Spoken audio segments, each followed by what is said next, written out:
What is up, YouTube? I'm Devon DaVinci, leader of the Renaissance Crew, and you're watching DaVinci Reacts. Today, we're going to be getting into another reaction from Extra Credit, their Extra History series. This is the second part to the Suleiman. I keep saying Suleiman. Suleiman. The Magnificent. Let's go ahead and see what this has to offer. Again, this is the man, I believe, that expanded the Ottoman Empire to its greatest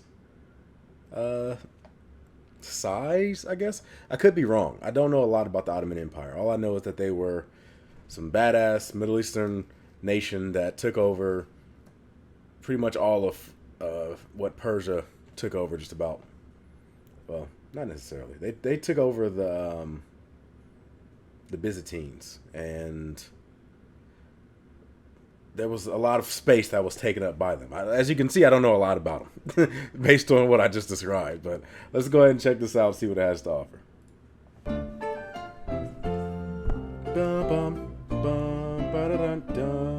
As he walked through the peach trees in the garden, Suleiman's mind drifted back to those first campaigns. The murder of his messenger to Hungary had presented him with the opportunity to avenge the ancient shame of Mehmed II's flight from Belgrade. And if Belgrade could be his, then the roads to Vienna and Buda would be open. His legacy would be an Ottoman Europe.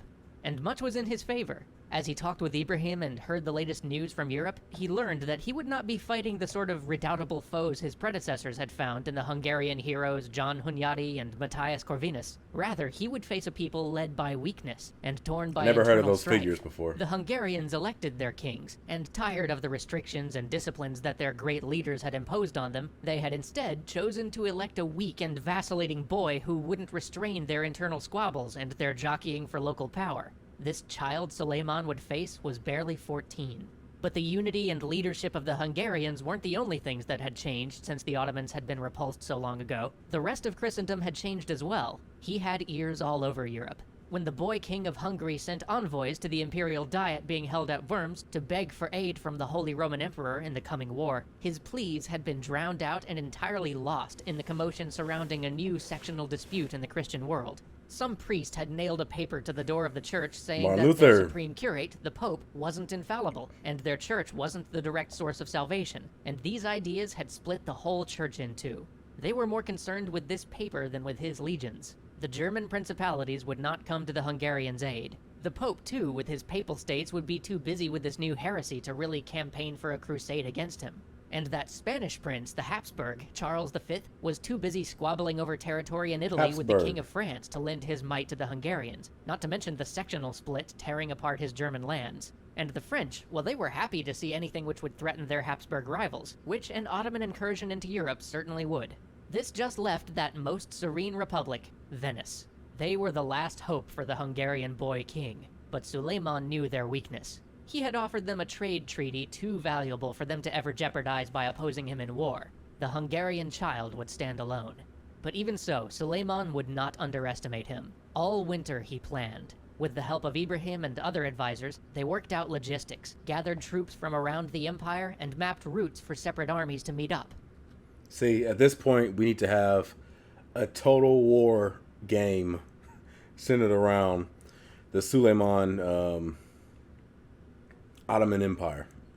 I think that if the three kingdoms can get a total war game, then a real empire like Suleiman should be able to also. I was about to say also like Alexander the Great and Genghis Khan, but I think they might already have games. I think Alexander does, right? I could be wrong, but if not, then these are some missed opportunities. Nothing would be left to chance for his first grand conquest. Finally, the day came. He remembered that crisp February morning, the spectacle of thousands of silk-clad cavalrymen and dour janissaries marching down the streets of Istanbul. Who wouldn't be awed by such a sight? They swiftly traveled north, army after army meeting his force, streams of troops becoming a river, rivers becoming a torrent to wipe away Belgrade. His Grand Vizier reached the city before him, but it wasn't until his mighty cannon arrived that the siege could begin in earnest. For weeks, the great guns pounded the walls of Belgrade, but even they had little effect. Treachery was his next option, as a traitor told him how he could undermine the great tower of the fortress. But still, the garrison defied him. Then, one day, he got a message from the Orthodox Serbian contingent of the garrison. They loathed serving alongside the Catholic Hungarians more than they feared the prospect of being under Islamic Ottoman rule. If he would spare their lives, they would turn the fortress over to him. He eagerly agreed, and he was a man of his word. He had them resettled near Istanbul. The Hungarians he massacred. He had the main church converted into a mosque, and he himself said the first Friday prayer. Then he turned back around. He had other work to do. He had smashed the citadel of Europe and set up the route for future conquests. But before he could stab at Europe's heart, he first had to secure the Ottoman Sea. The Knights of Rhodes had long frustrated Ottoman attempts to retake the island that hung so close to their coastline. But as he had done with Hungary, here too he would show them the overwhelming power of the Ottoman Empire. I have heard people say in the comment section that this is a very prominent, battle in the in Suleiman's history. So, well, I'm just looking forward to seeing what it has to say. See, this is when I blame American education. I knew nothing of this. I knew nothing of this. Normally in America, they tend to teach you some of the more basic stuff. And if you want to learn anything beyond that, that's usually where you learn. That's usually stuff you learn in college. That really depends on your major. You have to kind of be majoring in some major related to history in order to learn about stuff like this. Or just be on the internet yourself. You can always study it yourself, but there's usually not anything that's directing you towards it. As all of Europe was tied up in other affairs, here too his enemy would have to stand alone against the might of his entire empire. Only France, that Western power, might come to the aid of the Knights of Rhodes, but in their war with Charles of Spain, they had squandered their navy, and with a fleet decimated by the Spanish, even the French could not offer aid to Rhodes. And so, he launched a fleet of 300 ships and marched 100,000 men towards the coast near Rhodes. And he built a castle opposite their shore. And he brought with him 100 guns, some of them cannons so mighty they were loaded with boulders. And then, as the law demanded, he wrote a letter to the Grand Master of Rhodes, offering him and all his people safety if they were simply to surrender. The offer was refused, as he knew it would be, and so the siege began. He remembered that first moment Release when the he ordered all cannons! 100 cannon to fire at once. He remembered the smell of powder, which hung in the air, which clung to the clothes of every man as the terrible cannon roared. Day after day, his cannons raked the fortress, and daily they assaulted the walls, but daily his men were turned back. His rage grew. These Your were cannons no aren't very undisciplined effective, nobles. bruh. These were men of a sacred order, as rigid in their discipline as his own janissaries, and there they sat behind their high palisades. At last, his sappers mined below the walls being held by the English. There was a great cacophony, a roar like the lions of heaven. Then dust, a waterfall of stone and mortar. 5 weeks he'd been waiting. His men assaulted the breach, but they were repulsed. Again they assaulted, and again they were repulsed. A third time they swept forward, but this third time too they were driven from the breach.